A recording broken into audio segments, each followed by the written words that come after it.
26 நாள்ல விழுந்துச்சுன்னு சொன்னா இந்தியாவிலே 200 வருஷம் ஆச்சு அப்படின்றதான் உண்மை. ஒரு கண்ட்ரி டேங்கால கொலாப்ஸ் ஆச்சு அப்படின்னா இன்னொரு கண்ட்ரி புக்ஸால கொலாப்ஸ் ஆச்சு. ஒருத்தரை அடிச்சு நொறுக்கி ஓட விட்டாங்க அப்படின்னா இன்னொருத்தருக்கு சரண்டர் அப்படின்னு ட்ரெயின் பண்ண விட்டாங்க. நீ நம்ம பார்க்க போறது வேர்ல்டு டெரர்னு யாரு ஈஸி பாயிண்ட் பண்ணது அப்படின்றதான் பார்க்க போறோம். அடால்ஃப் ஹிட்லரா இல்ல பிரிட்டிஷா அப்படின்றத பத்தி பார்க்க போறோம். ஹிட்லர் எப்படி 26 நாள்ல போலண்ட பிடிச்சாரு அப்படின்னா பிளிட்ஸ்கிரைக் அப்படின்னு சொல்லுவாங்க. இது ஜெர்மன் வேர்டு. இதுக்கு மீனிங் என்ன அப்படின்னா லைட்னிங் வார். ஃப்ரூட்ஸ் கிளியர், ஸ்பீடா இருக்கணும், ஷாக் கொடுக்கணும், கோஆர்டினேஷன்ல இருக்கணும் அப்படின்ட்டு இனிமே பேசியே விடக்கூடாது. மைண்ட் பிரேக் ஆன அப்புறம் பாடி ஃபுல்லாவே ஆட்டோமேட்டிக்கா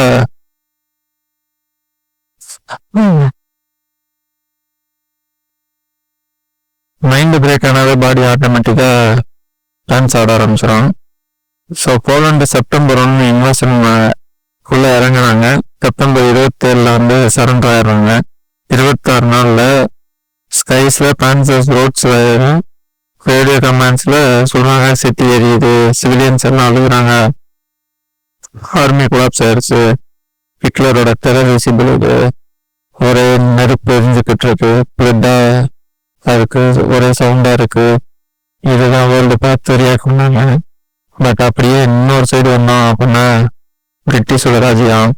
இப்ப பிரிட்டிஷ் இந்தியா இவங்க டேங்க்ஸ் யூஸ் பண்ணல, பாம்ஸ் யூஸ் பண்ணல, எந்த ஒரு ட்ராமாவும் கிடையாது. ஆனா டேமேஜ் ரொம்ப டீப்பா இருந்தது, பர்மனண்டா இருந்ததுன்னு சொல்லலாம்.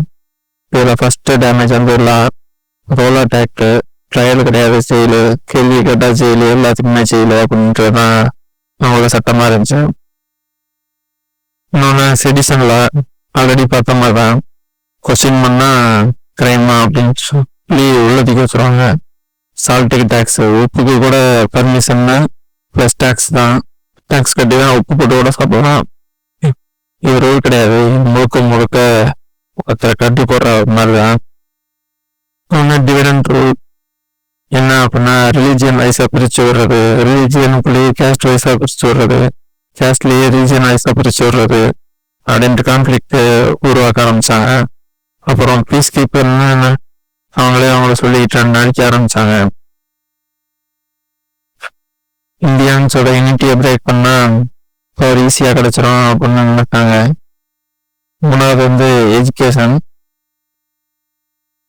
தாமஸ் மக்கவலரி என்ன சொன்னாரு அப்படின்னா ஒரு self English literature Indian lecture எல்லாத்தையும் சிறந்தது அப்படின்னு சொல்லிட்டு, நீங்க இன்ஃபீரியர் என்ன, நாங்க சுப்பீரியர். ஸ்கூல்ஸ்ல என்ன டீச் பண்ணாங்க அப்படின்னா பிரிட்டிஷ்னா சிவிலைஸ்ட் அப்படின்னு சொல்லிட்டு, இந்தியன்னா பின்தங்கி இருக்காங்க அப்படின்னு சொல்ல ஆரம்பிச்சாங்க. இது வார் கிடையாது, இது ஒரு ஐடென்டிட்டி தான். பெங்கால் ஃபெமின் 3 மில்லியன் இந்தியன்ஸ் கொண்டாங்க. ஃபுட்டு இருந்துச்சு, பட் எல்லாரையும் டைவர்ட் பண்ணி விட்டாங்க. இந்தியா ரைஸா பிரிட்டிஷ் ஷிப்ஸ்ல ஏற்றி யூரோப்ல கொண்டு எடுத்தாங்க. பசியில மக்கள் வாழ்ந்துகிட்டு இருக்கும்போது இன்ஸ்டன் சர்ச்சில் எந்த ஒரு ரெஸ்பான்ஸும் கிடையாது. இன்னொரு லைன் என்ன சொல்லுவாங்கன்னா, உங்களுக்கு உணவு தான் பிரச்சனை அப்படின்னா, உணவு பற்றாக்குறை இருந்தது அப்படின்னா ஏன் காந்தி இறந்தாரு அப்படின்னு அவங்களே கேட்க ஆரம்பிச்சாங்க. இது முழுக்க கேர்லெஸ்ஸாக நடந்ததுதான். இது பாலிசி ஸ்லோ பாய்சன் கொடுத்து நம்ம கொள்ற மாதிரி தான். எந்த ஒரு ஷாட்டும் கிடையாது, எந்த ஒரு தலைப்பு செய்திகளும் கிடையாது. அடுத்து ஜாலியன்வாலாபாக். நம்ம ஸ்கூல்ஸ்ல எல்லாம் இதை படிச்சிருக்கோம்.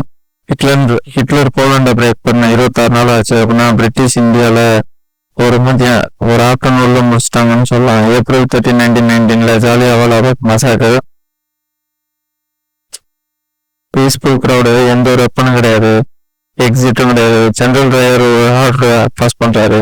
என்ன அப்படின்னா எந்த ஒரு வார்னிங்கும் கொடுக்காங்க, எந்த ஒரு இதுவும் பாவம் பார்க்காதீங்க, ஒபே பண்ண சொல்லு, இல்லைன்னா செத்து போக சொல்லு அப்படின்னு சொல்லிட்டு 1650 புல்லட்ட மக்களை நோக்கி பாத்துறாங்க. ஹிட்லர் சிட்டிஸ் பாம் பண்ணா அப்படின்னா பிரிட்டிஷ் ஷூட் பண்ணாங்க. ரிசல்ட்ஸ் என்ன அப்படின்னா சைலன்ஸ் தான்.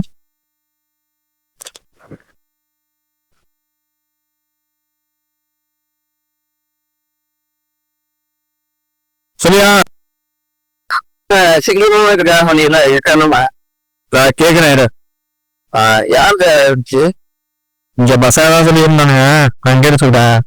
சரி சரி சரி.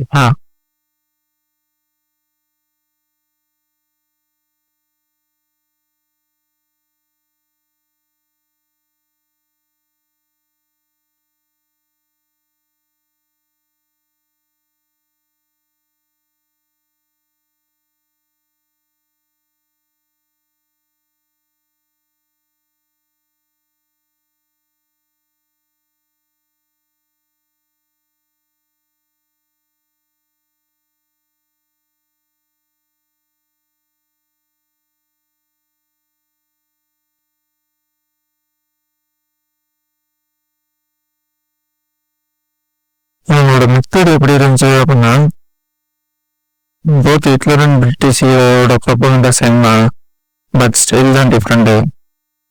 ஹிட்லர் மெத்தட் எப்படின்னா cinema radio symbols good German soldiers இருந்துச்சு. பிரிட்டிஷோட மெத்தட் எப்படின்னா டெக்ஸ்ட் புக்கு ஸ்கூலு லாங்குவேஜ் கூடன்னு சொல்லிட்டு இந்தியன்ஸ் ஒபீடியன் சப்ஜெக்ட்.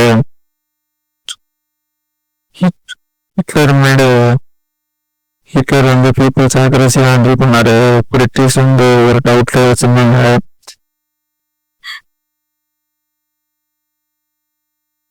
ஏன்னா பயத்துல இருக்கிறவங்க சண்டை போட பயப்படுவாங்க.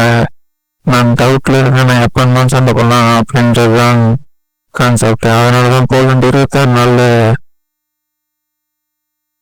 கண்ட்ரோல் போயிட்டாங்க. இந்தியா 2000 வருஷத்துல கீழே விழுந்தது.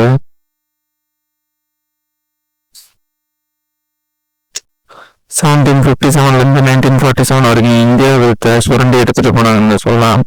45 பில்லியன் யூரோஸை எடுத்துட்டு போனாங்க. இது இந்தியாவோட ஜிடிபி ஷேர் வந்து 25% 1700. இது 1947 3% டெக்ஸ்டைல்ஸ் அழிச்சாங்க. ஆர்டிசியன்ஸ் எல்லாம் கட்டி எடுத்துட்டு போனாங்க. ரயில்வேஸ் இந்தியன்ஸ் கிடையாது அப்படின்னு சொன்னாங்க. நான் பிரிட்டிஷ் குட்ஸ் மட்டும் உண்டு அப்படின்னு சொல்லி எடுத்துட்டு போயிட்டாங்க. ஹிட்லர் எக்கனாமியை டெஸ்ட்ராய் பண்ணாரு டெம்பரரியா. பட் பிரிட்டிஷ் வந்து ரீஸ்ட்ரக்சர் பண்ணாங்க எக்கனாமியை பெர்மனண்டா.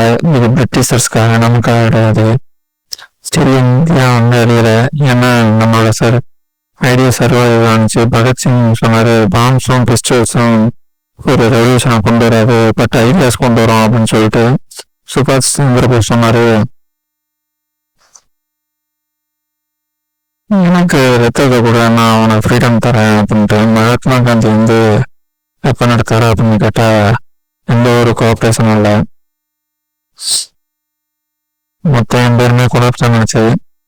ஹிட்லரோட பிளிட்ஸ்கிரைக் பெர்லின்ல முடிஞ்சு பிரிட்டிஷோட பிளிட்ஸ்கிரைக் வந்து இந்தியன் மீன்ஸ்ல முடிஞ்சிச்சு. நம்ம எந்திரிக்கும் போது lesson clear. Most dangerous weapon வந்து டேங்க்ஸ் பாம்ஸ் கிடையாது, நம்மளோட எண்ணங்கள் தான். இன்னைக்கு டேங்க்ஸ் இல்லை, பட் அல்காரிதம்ஸ் இருக்கு. பாம்ஸ் கிடையாது, பட் நரேட்டிவ்ஸ் இருக்கு. நெக்ஸ்ட் இயர் அழிஞ்ச கதை நமக்கு தெரியும். அவ்வளோதான் கைஸ். வீடியோ மறக்காம லைக் பண்ணிட்டு கமெண்ட் பண்ணிட்டு சப்ஸ்கிரைப் பண்ணிட்டு போங்க. தேங்க்யூ ஃபார் வாட்சிங்.